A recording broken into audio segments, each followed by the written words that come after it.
आंसू बहाने से लड़ाइयां नहीं जीती जाती। दुख के साथ भी आपने अन्याय करा है, नाइंसाफी करी है। अगर आप रो रहे हो बैठ के, दुख है तो रोएं या समाधान करें। और समाधान जब करोगे तो रोना तो भूलोगे। तो कोई बिल्कुल ही कह सकता है इनको दुख नहीं है, एकदम दुख है, तभी रो नहीं रहे।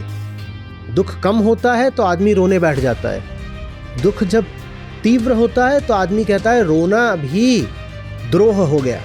स्थिति अभी ऐसी है कि रोना का भी मौका, फुर्सत, अवसर होना नहीं चाहिए।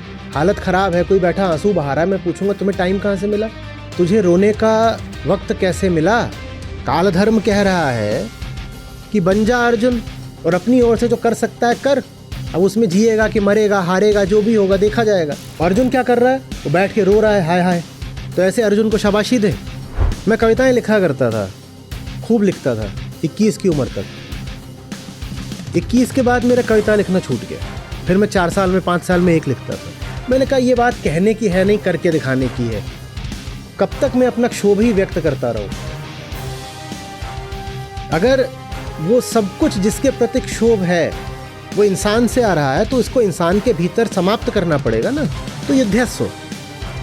आप बिल्कुल कह सकते हो कि अरे हालत बहुत खराब है, हालत बहुत खराब है। हालत ठीक करो। और हालत ठीक करने की कोशिश कर रहे हैं, क्योंकि सारी हालात खराब होते हैं खराब आदमी से। हम खराब आदमी को ही अच्छा बनाने की कोशिश कर रहे हैं, वहीं से सब कुछ ठीक होना है।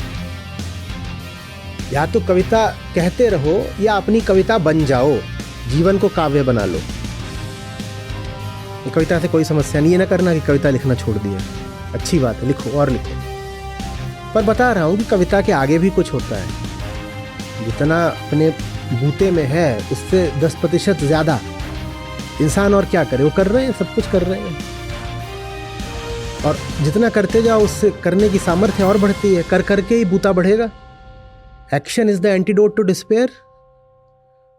हालत जितनी खराब होगी, कर्म उतना और सघन प्रगाढ़ करना पड़ेगा। और क्या करें?